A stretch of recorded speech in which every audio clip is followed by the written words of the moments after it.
Diaper Draggy Doos at Diaper School, a Scholia Diaspros storybook by Lulu. Lissy's known for many a deed, like recruiting kobolds for her every need. Does she pay them? None can say. Few remain employed more than a day. Her lodge manners are basically none, 'cause cleaning is boring and tidy ain't fun, she says as though she were stating a fact, while Miriam wishes she could still feel her back. Respect for any authority, that should be she? Not for a magical girl like Lissy. Though she's already tall and strong, a little parental power can never go wrong. She uses all that extra charm and size to connive her way out of little white lies. Not even dungeon bosses make her sweat. When I'm down here, I'm the threat. If she wins, they're kissing her Pamps. If she can't, she's hitting the ramps. Fireball's a spell that's mighty strong, but using it on a red dragon's mighty wrong. Full dragons have full immunity. You can have the fireball back for free. Hope you got your homework ready. Helping you on that quest wasn't free. None of this counts as bullying for Lissy. All this just sounds like fair compensation to me. Dueling dark dimension dorks? Lissy prepares magic passies just like corks. Miriam was surrendering either way, but Lissy didn't care what she had to say. In the stacks she straddles wide, her muddy pampers she cannot hide, sways beneath, between the aisle, forming a stinky corridor trial. Did I hear about you being a brat? Who said you could act like that? What's mine is mine, remember, honey? Or next time you so much as bully a bunny. When I sit on your face, my diaper will smell funny. The popular gals have their head in their diaper, and Lissy believes the high and mighty must pay the piper. Since she's never played a flute, she just uses her voice to make them toot. A spectacle for all to see, courtesy of Miss Lissy. 3 dirty diapered snotty brats and a messy hot Draggy. Library decorum is foreign to Lissy. If they all have magic, why get pissy? If her singing is becoming too loud, cast a quiet spell, don't form a crowd. She really doesn't get the frustration. She's just working hard on her education. And the library is such a lovely place. A hoard of books and no elder dragon to face. Some Draggy has to claim these aisles, Lissy declares with farts and smiles.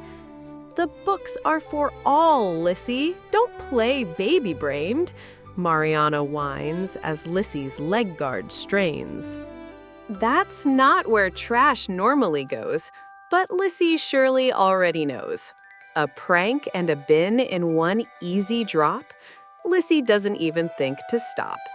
You smell like elf buns, scribbled on the page, as Lissy waddles away from the moody mage. Never satisfied with limitation, when treats are part of the equation, ensure you fit before climbing is not even a suggestion. Surely getting stuck is completely out of the question. Any panty waistband in range of her hand is hoisted high, right where they stand. Lala's alarm was temporary, but the memory of that wedgie was simply exemplary. Did I pee a bit while eating that last bowl? Lissy's voice reaches ears like a bell's toll. Yep, I did, she announces blithely. Her cafeteria decorum is lacking only mildly. Lissy loves potions, possibly dangerously. Her lab behavior is hardly cautionary. To check if liquid fire was made properly, Lissy always takes a drink eagerly. Bubbling, spicy, hot as glowing steel, tasting the experiment is most of the appeal. heard some bim-rat elf talking lots of game about how elves are great and dragons are lame. Hope you can use all that elven dexterity to counteract the force of gravity. 'Cause as it turns out, apparently, she's not all that faster than Lissy. A sweep of the tail, a shower of books, a hallway of peers giving varied looks. But Lissy doesn't lack mercy. She gives out extra padding for free. Next time they stumble babyishly, they'll probably land completely safely. Dungeon decorum? Who needs that? An armored ass, padded fat, is all Lissy needs to save the day and get a handful of puppy diaper booty, leaving her enemies crispily sore, probably also pleading for more. The halls are always a perfect place to stop and admire one's own grace, or just to take a look behind. Surely no one's gonna mind. The hall is wider than her booty, but soon it's going to smell like Lissy. Just one push, it's all good fun. When the stink hits, they're gonna run. But for now, the stairs are free and given all to Miss Lissy. Her tail fanning a stinky breeze, wiggling her smelly booty with a tease. Not everyone ignores her jabs, and making fire is for naughty babs. Lissy's tapped right on her tailed behind, turned around, and what did she find? It was a bold little hall patrol bot, impolitely blowing up her draggy spot. No fire in the halls isn't a real rule. At least for dragons, they're too cool. Lissy flaunts her draconic bravery and takes it out on the robotic faculty.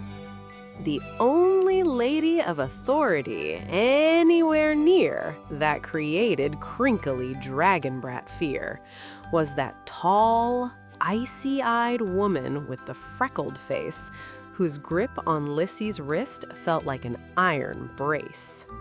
Why was everyone scared of the sexy blonde lady? She wasn't all that bad. She even demanded getting comfy. Once she was bared down to her socks and diaper, Lissy felt a lot calmer, or at least less hyper. Then out came that enormous board of wood. If anything would spook her, that thing could. It looked plain to the eye, but Lissy could see, with her draconic sight, that it was bolstered magically. That thing was weighted and enchanted, too. Magicked so wax would cut right through. Armored scales and diapers stinging true. A feeling of doom, but what could she do? Not only was the dean as big as she, but her grip on that board looked quite mighty.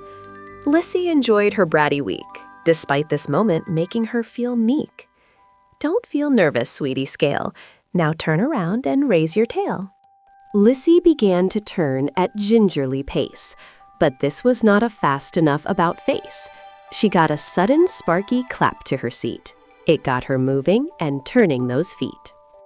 And still, when she was gripping the back of the chair, Lissy could feel something else crackling in the air. It was like the heart of a fire building inside her, her hips and back arched, sticking out booty and diaper. No asking to wait or pauses remained. From any more words, the dean refrained. She raised the board, draggy tail detained. Ardeli looked awfully entertained. That first wallop? Holy heck!